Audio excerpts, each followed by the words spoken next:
கர்த்தருடைய நாமத்துக்கு பயந்திருக்கிற உங்கள் மேல் நீதியின் சூரியன் உதிக்கும்.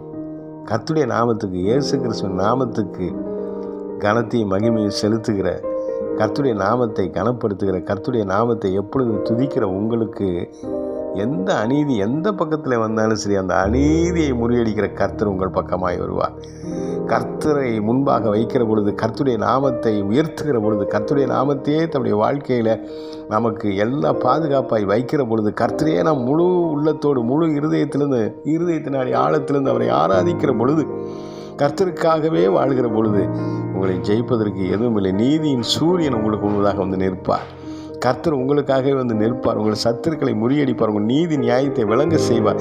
எப்படிப்பட்ட நெருக்கடியான சூழ்நிலையிலையும் உங்களை நீதிமானாய் கர்த்தர் நிலைநிறுத்துவார். உங்கள் பேரை பிரஸ்தாபம் பண்ணுவார். உங்கள் பேரை யாரும் கெடுக்க முடியாது. உங்களுக்காக கர்த்தர் வளர்க்கவார். ஆமென்.